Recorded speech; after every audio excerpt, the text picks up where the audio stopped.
নবী বুঝাইলেন, জিবরাইল তিনবার শুধু বলেছ পড়েন পড়েন, কিন্তু কার নামে পড়ব সেই নামটা তুমি বলো নাই। আমি তো আমার আল্লাহর নাম ছাড়া কোনো পড়া পড়তেই রাজি না। যেই পড়ার ভিতরে আমার আল্লাহর নাম নাই, ওই পড়ায় কোনোদিন মানুষ বানায় না। ডাক্তার বানাইতে পারে, ডক্টরের ডিগ্রি লাভ করাইতে পারে, কিন্তু মানুষ হইতো না। তসলিমা নাসরিন ডক্টরের ডিগ্রি লাভ করেছে, এরপরে মানুষের খাতায় নাম লিখাইতে পারে নাই। আমার দেখো আমার ফের যার থেকে খুশি তার থেকে বাচ্চা নিয়ে জিগাইতাম করে। এত বড় ডিগ্রি লাভ করার পর মানুষ হতে পারে নাই, কারণ যেই শিক্ষার ভিতরে আমার আল্লাহর পরিচয় নাই, আল্লাহর পরিচিতি নাই, যেই শিক্ষার ভিতরে আখিরাতের পরিচয় নাই, যেই শিক্ষার ভিতরে কবর জগতের পরিচয় নাই, ওই শিক্ষায় কোনোদিন মানুষ বানায় না। ডিগ্রিদারি বানাইতে পারে, মানুষ বানায় না, মানুষ বানায় না। এজন্যই তো আমার রাসূল বলে, জিবরাইল তিনবার কইছো পড়েন, কিন্তু কার নামে পড়বো সেই নামটা তুমি বলো নাই, এজন্য আমি রাসূল পড়ি নাই। তুমি যখন চতুর্থবার কইছো আপনি আপনার রবের নামে পড়েন, তখনই আমি পড়া শুরু করে দিয়েছি। সুবহানাল্লাহ জোরে বলেন।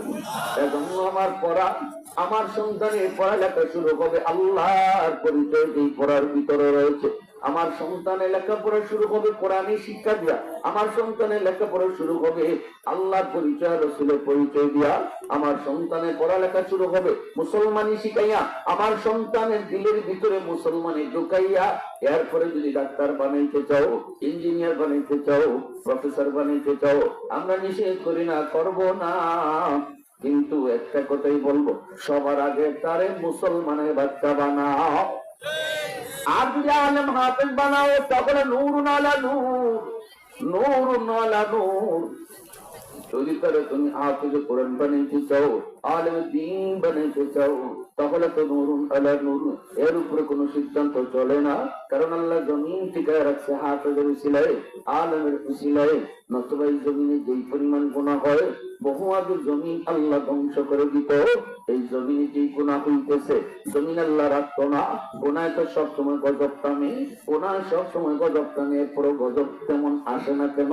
কারণ এখনো জমিনের ভিতরে আল্লাহর কালামের শিক্ষা চালু আছে।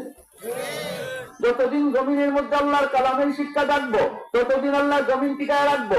ইন্নাল আলিমা ইস্তাগফিরু লাহু মান ফিল আরদ ওয়া মান ফিস সামা হাত্তা আল-হিতালু ফি জাওফিল মা ওয়া ফি রিওয়ায়াতিন আন-নামলাতু ফি জুহরিহা।